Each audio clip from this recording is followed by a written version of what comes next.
గోవింద గోవింద గోవింద గోవింద.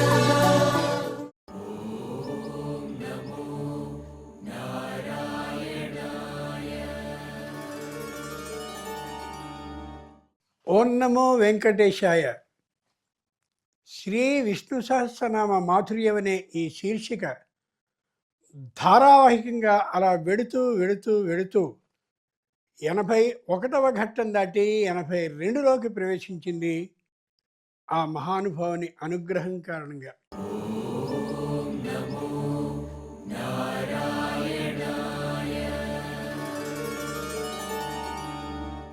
ఎక్కడైనా దైవశక్తికి అంటే దైవ అనుగ్రహానికి తోడుగా మనమేం చేయాలంటే మానవ ప్రయత్నాన్ని కూడా చేయాలి. ఏ ఏ కళాశాలల్లో ఏ ఏ పాఠశాలల్లో ఈ విద్యార్థులందరూ చదువుతున్నారో మేము భారతీయ ధర్మాన్ని సనాతనమైనటువంటి ధర్మ విధానాన్ని పాటించాలి అనే అభిప్రాయంతో ఆ ప్రేరణతో వచ్చినటువంటి విద్యార్థులందరికీ ఆశీర్వచనాలు. ఆ విధమైన లక్ష్య జ్ఞానంతో పంపించిన ఏ తల్లి తండ్రులున్నారో వారికి మన ప్రత్యేకమైన అభినందనలు. ఇప్పుడు మీరు 60వ శ్లోకం నుంచి 69వ శ్లోకం వరకు చదవబోతున్నారు. ఏదో గుడ్డిగా చదివేస్తే అర్థం ఏం తెలుస్తుంది? అంచేత దాంట్లో రాబోయేటటువంటి ఓ నామానికి అర్థం తెలుసుకుని ఆ మీదట ఆ అర్థం బాగా తెలిసిన మీదట మీరు 60 నుంచి 69 వరకు చదివితే మరింత బాగా ఉంటుంది.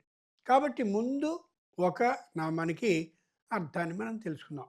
సముద్రంలో అలా చేయబెట్టినట్టయితే ఎన్నెన్ని రత్నాలు, మాణిక్యాలు, గోమేధికాలు, ఇంద్రనీలాలు అన్నీ దొరుకుతాయో ఆ విధమైనటువంటి జ్ఞానం కలిగిన వ్యక్తికి అలా మీరు విష్ణు సహస్రనామంలో ఏ శ్లోకాన్ని చదివినా ఒక్కొక్క నామానికి ఇన్నిన్ని అర్థాలు వస్తూ ఉంటాయి. మనం చాలా అలా చెప్పుకున్నాం కూడా, ఒకే నామానికి అనేక అర్థాలను చెప్పుకున్నాం. ఇప్పుడు ఆ స్ఫూర్తితో మీరు చదవబోయే 60 నుంచి 69వ శ్లోకం వరకు ఉండే ఆ అన్ని నామాల్లో విశేషాల్లో ఒక నామానికి విశేషాన్ని అనుకుందాం. భగవాన్ భగహానంది కదా మొట్టమొదటి నామం. భగవాన్, భగవాన్ అనకూడదు, భగవాన్. భగవాన్ అనేటటువంటి నామాన్ని మనం పూజలోకి వాడుకోవాలి అంటే భగవతే నమః అనాలి. భగవతే నమః, భగవంతుడైన నీకు నమస్కారాన్ని సమర్పిస్తున్నాను అని అర్థం. ఏమిటి భగవాన్ అంటే? ఐశ్వర్యస్య సమగ్రస్య వీర్యస్య యశసః శ్రియః జ్ఞానవైరాగ్యయోశ్చైవ షణ్ణాం భగ ఇతీరణా. ఇది శాస్త్రం చెప్పిన మాట. ఐశ్వర్యస్య సమగ్రస్య, చెప్పలేనంతటి ఐశ్వర్యం అంతా తన దగ్గర ఉన్నటువంటి వాడు, తన దగ్గరే ఉంచుకున్నటువంటి వాడు ఎవరో ఆయన. దానికి భగ అని పేరు కాబట్టి అటువంటి భగ, ఇంతటి సంపద కలిగిన వాడు కాబట్టి భగవాన్. ధనవాన్ అంటే ఏమిటి? ధనం కలిగినవాడు. బలవాన్ అంటే ఏమిటి? బలం కలిగినవాడు. బుద్ధిమాన్ అంటే ఏమిటి? బుద్ధి కలిగినవాడు. భగవాన్ చెప్పలేనటువంటి ఐశ్వర్యం కలిగినవాడు. ఐశ్వర్యస్య సమగ్రస్య వీర్యస్య, ఏదైనా అవసరం వచ్చినట్టయితే బ్రహ్మాండమైనటువంటి యుద్ధంలో తన పరాక్రమాన్ని చూపించవలసిన అవసరమే ఏర్పడితే ఏ భయము లేకుండా ఆ పరాక్రమాన్ని చూపించే ఆ లక్షణం కూడా భగ అనే మాట చేత చెప్పబడుతుంది. కాబట్టి అవసరమైన సందర్భంలో పరాక్రమాన్ని చూపించడానికి వెనుకాడని వాడు కూడా భగవాన్. బ్రహ్మాండమైన సంపద కలిగిన వాడు, యుద్ధ అవసరమే కానీ ఏర్పడినట్టయితే, అంటే యుద్ధం చేయవలసిన అవసరమే కలిగితే వెనకాడనటువంటి పరాక్రమం చూపించగలిగిన శక్తి ఉన్నవాడు భగవాన్. యశస్సహ, మంచి కీర్తి ఉన్నటువంటి వాడు. కీర్తి అంటే తాను సంపాదించుకోడు. కీర్తి అనేది అందరూ ప్రశంసిస్తే వచ్చేదేదో అది నిజమైనటువంటి కీర్తి. అటువంటి కీర్తి మొత్తం ఏ 14 లోకాలైతే ఉన్నాయో ఆ 14 లోకాల్లో ఉండే వాళ్ళందరూ కూడా ఈయన్ని నిరంతరం కీర్తిస్తూ ఉంటే ఆ కీర్తి కూడా కలిగిన వాడెవరు? భగవాన్. శ్రియః, శ్రియః, బ్రహ్మాండమైనటువంటి లౌకికమైన సంపద ఎవరికైతే ఉంటుందో ఆయన కూడా భగవాన్. దాన్ని కూడా భగ అని పిలుస్తారు కాబట్టి అటువంటి లక్షణం కూడా కలిగినవాడు. అంతేకాదు జ్ఞాన వైరాగ్యయోశ్చైవ షణాం భగ ఇతీరణ. జ్ఞానము, వైరాగ్యము. సహజంగా లోకంలో ఏదైనా జ్ఞానం ఎవరికైనా వస్తే ఏం చేస్తారు? ఆ జ్ఞానంతో ఎలా 4 రూపాయలు సంపాదించుకోవాలా అని ఆలోచిస్తారు. కానీ భగవంతుడు అలాంటి వాడు కాదు. తనకి లభించినటువంటి జ్ఞానం ద్వారా వైరాగ్య బుద్ధి కలిగి ఉంటాడు.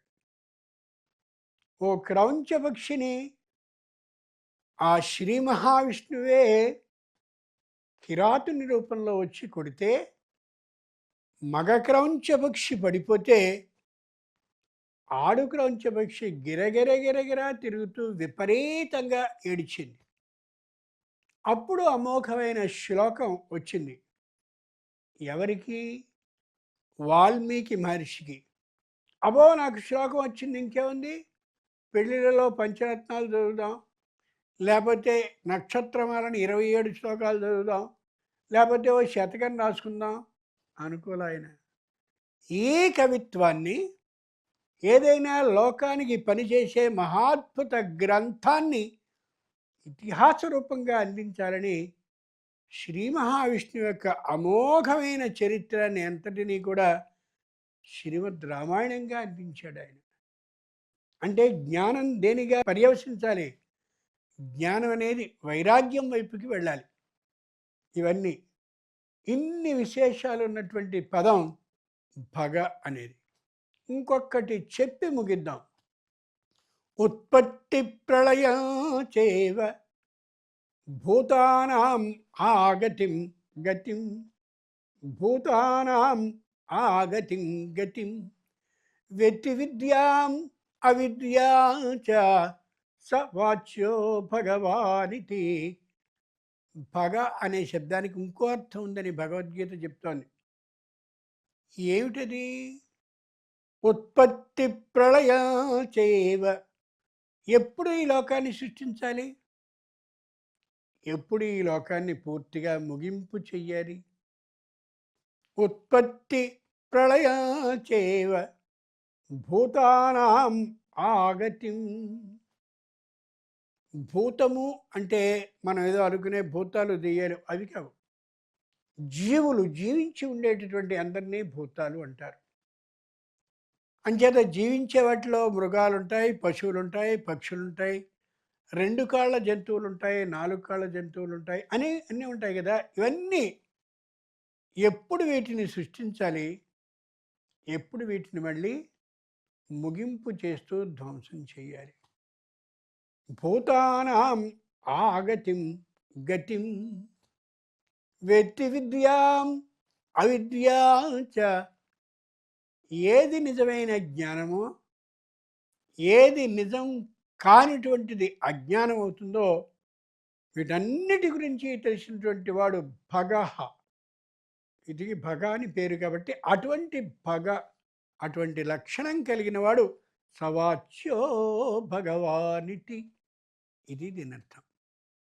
మీకు ఏమాత్రం ఇది అర్థం కాకపోయినా నిర్భయంగా అడగండి తప్ప తల మాత్రం ఇలా ఆడించకండి. ఇక్కడే కాదు, మీరు పాఠాన్ని ఉపాధ్యాయులు చెప్పినప్పుడు వినే సందర్భంలో కూడా మీకు ఏదైనా తెలియకపోతే ఖచ్చితంగా లేచి అడగగలగాలి. అలా అడిగినప్పుడు మాత్రమే మీకు చదువు వచ్చే అవకాశం ఉంటుంది. ఇది నేను చెప్పే మాట కాదు. అర్జునుడే తనకి బ్రహ్మాండమైన గీత బోధని చేస్తున్నటువంటి కృష్ణుణ్ణి, ఆగవయ్యా నాకిది అర్థం కావటం లేదు అని స్పష్టంగా ప్రశ్న అడిగి ఆ ప్రశ్నకి సమాధానాన్ని చెప్పించుకున్నాడు. 4వ యోగంలో కనిపిస్తుంది మనకి. కాబట్టి తెలియటం లేదు, చాలా కష్టంగా ఉంది. ఇంకా కిందికి దిగొచ్చి చెప్తాను తప్ప మీకు తెలియదు తెలియలేదు అని అనుకోవద్దు. అర్థమైంది కదా?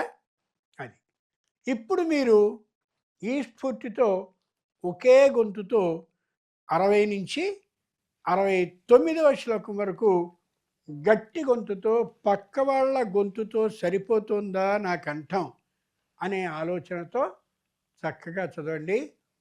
భగవాన్ భగహ అలా అంచేత ఒత్తుని గట్టిగా పలికి అలాగే పలకండి తప్ప భగవాన్ భగవాన్ అని అనకండి. దీనివల్ల ఇంకోటికి కూడా ఈ క్షయవ్యాధి వ్యాపిస్తుంది. వద్దు, ఖచ్చితంగా మనం చదవాలి. మనని చూసి అందరూ నేర్చుకుంటున్నారు కాబట్టి, లేదా గుర్తు చేసుకుంటున్నారు కాబట్టి మరి ప్రారంభించండి.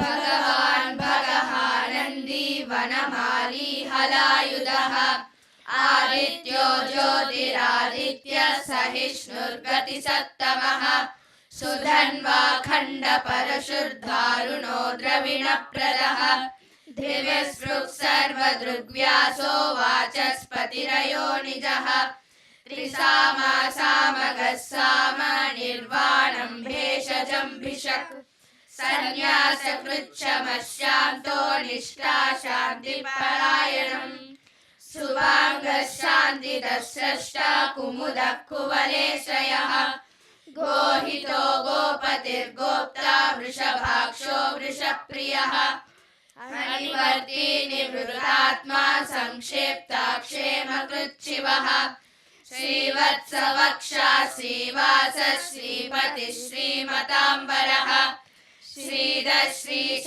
శ్రీనివాస శ్రీనిధి శ్రీవిభావనః శ్రీధర శ్రీకర శ్రేయ శ్రీమాన్ లోకత్రయాశ్రయః స్వక్ష స్వంగశ్చతానందో నందిర్జ్యోతిర్గణేశ్వరః విజితాత్మా విధేయాత్మా సత్కీర్తిశ్చిన్న సంశయః ఉదీర్ణः సర్వతశ్చక్షురనీశः శాశ్వతः స్థిరः భూషయో భూషణో భూతిర్విశోకः శోకనాశనः అర్చిష్మానర్చితः కుంభో విశుద్ధాత్మా విశోధనः అనిరుద్ధో ప్రతిరథः ప్రద్యుమ్నో మితవిక్రమः కాలనేమినిః వీరः శౌరిः శూరజనేశ్వరः త్రిలోకాత్మా త్రిలోకేశः కేశవः కేశిహా హరిః ప్రద్యుమ్నో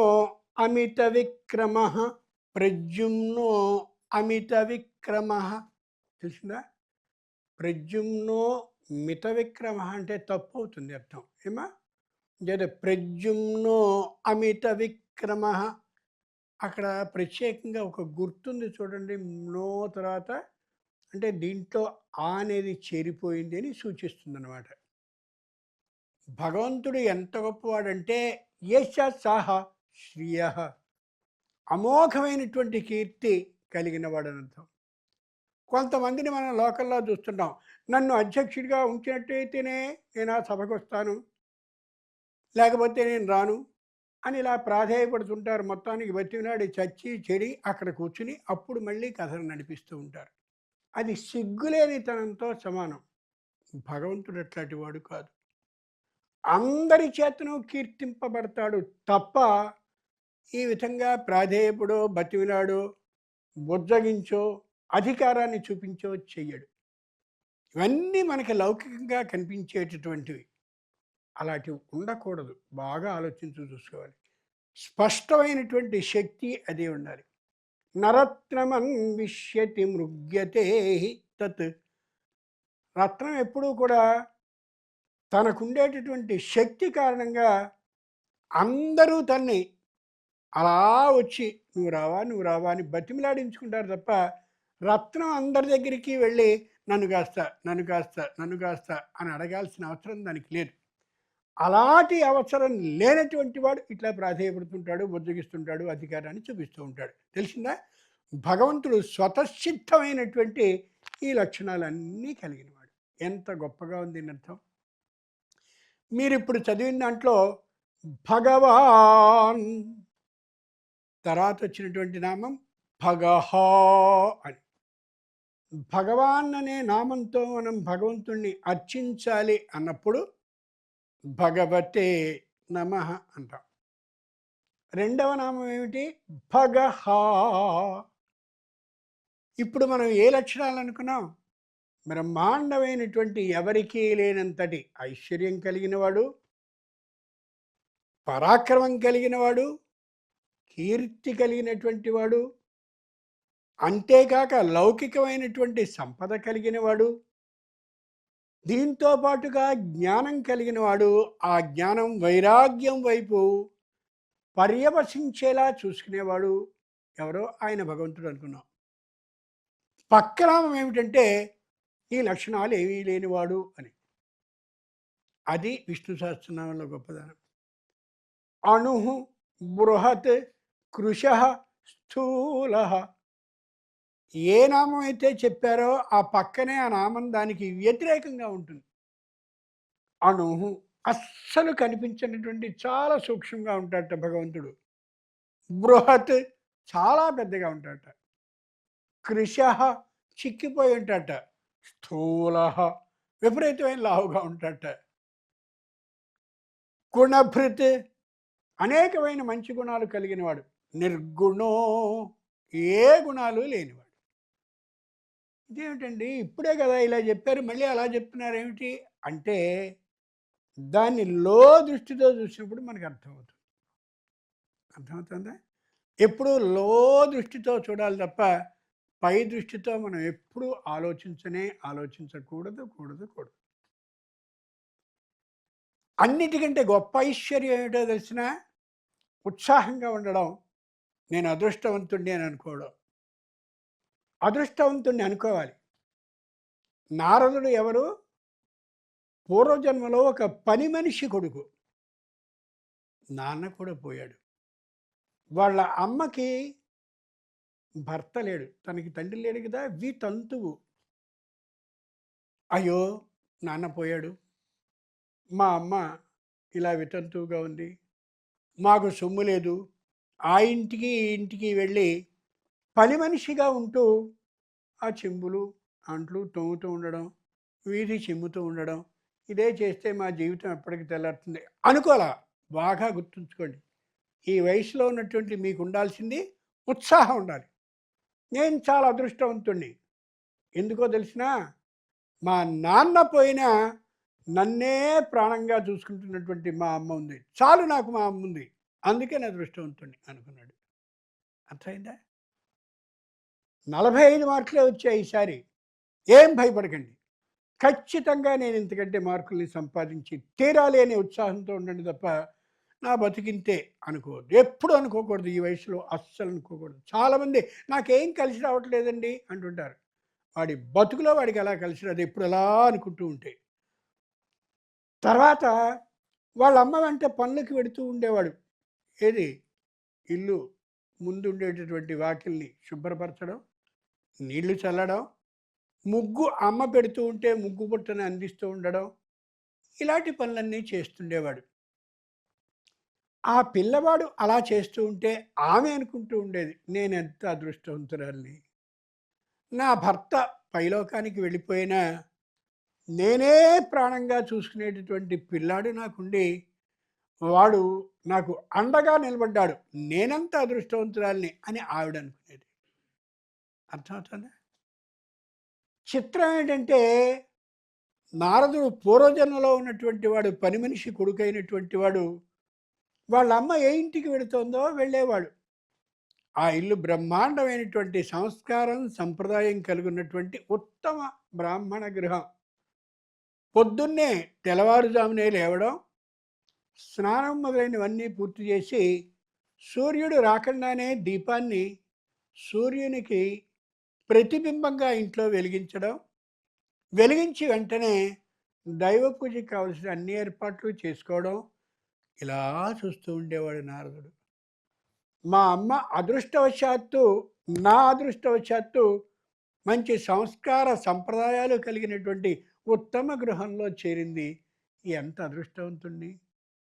అదే ఏ విపరీతమైనటువంటి మద్యాన్ని, మాంసాన్ని తిని తాగి ఇష్టం వచ్చినట్టుగా ప్రవర్తించేటటువంటి వాళ్ళ ఇంటిలోనే మా అమ్మ పనిచేస్తూ ఉండేటట్లయితే నాకు ఆ అలవాట్లే వచ్చాయేమో, వచ్చిండేవేమో.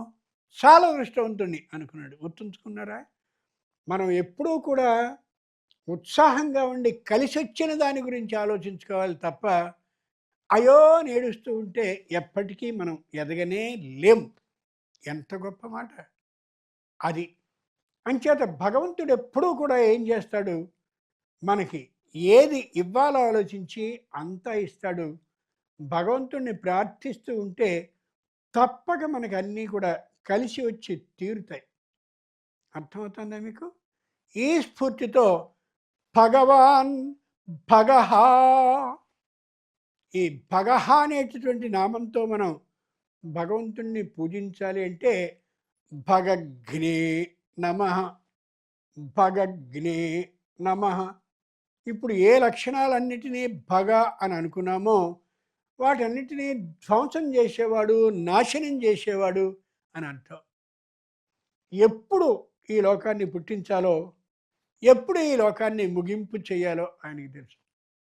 ఓ తరగతిలో ఉపాధ్యాయుడు పాఠం చెప్తున్నాడు అనుకోండి, 60 నిమిషాలు ఆ పాఠ్య అంశాన్ని చెప్పవలసిన కాలం అనుకోండి, చూసుకుంటూ ఉంటాడు ఆయన. అబ్బో 58 నిమిషాలైంది, ఇంకా ముగించాలి.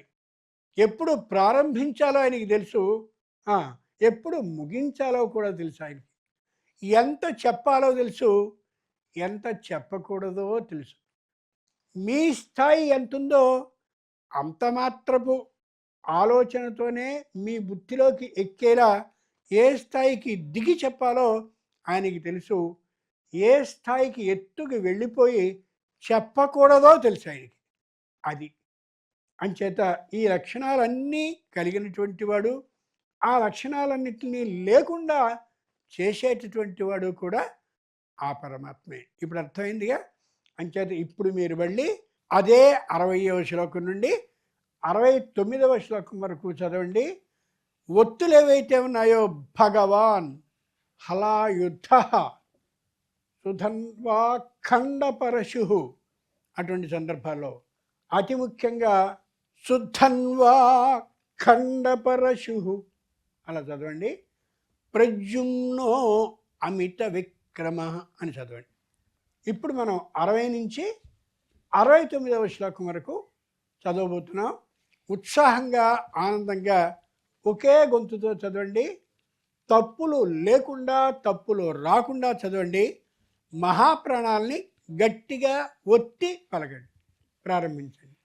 భగవాన్ భగహానంది వనమాలి హలాయుధః ఆదిత్యో జ్యోతిరాదిత్య సహిష్ణుర్గతి సత్తమః సుధన్వా ఖండ పరశుర్ధారుణో ద్రవిణప్రదః దివ్యసృక్ సర్వదృగ్వ్యాసో వాచస్పతిరయో నిజః త్రిసామాసామగస్సామ నిర్వాణం భేషజంభిషక్ సన్యాసకృచ్ఛమశాంతో నిష్ఠా శాంతిపరాయణం శుభాంగశాంతిదస్రష్ట కుముద కువలేశయః గోహితో గోపతిర్గోప్తా వృషభాక్షో వృషప్రియః అనివర్తే నివృతాత్మా సంక్షిప్తాక్షేమకృచ్చివః శ్రీవత్సవక్షా శ్రీవాస శ్రీపతి శ్రీమతాంబరః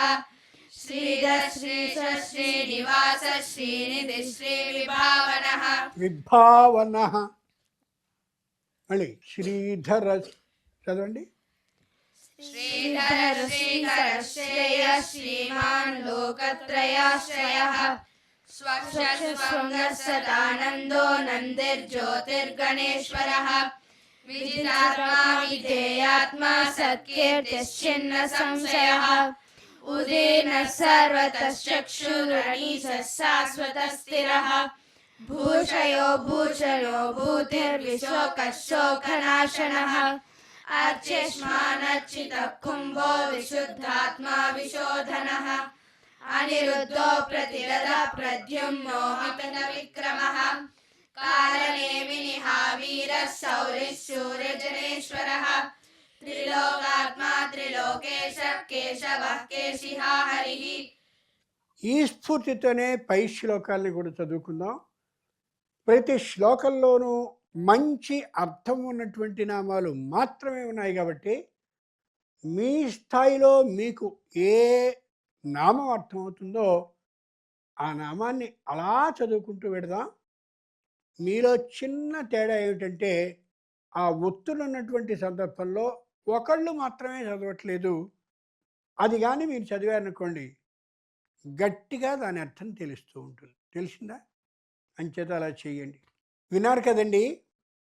ఈ విధంగానే శ్రీ విష్ణు సహస్రనామ మాధుర్యం అనే ఈ శీర్షికని ధారావాహికంగా మీరందరూ కూడా ఆదరిస్తూ మరిన్ని మరిన్ని మరిన్ని ఈ విధమైనటువంటి నామాలకి అర్థాలు తెలుసుకునేందుకు వీలుగా మీ అందరూ సహకరించాలని, ఆ దేవదేవుడు దానికి అనుగ్రహించాలని మరోమారు ఆ స్వామికి సాష్టాంగపడుతూ తల్లిదండ్రులైనటువంటి మిమ్మల్ని అభినందిస్తూ ఓం నమో వెంకటేశాయ.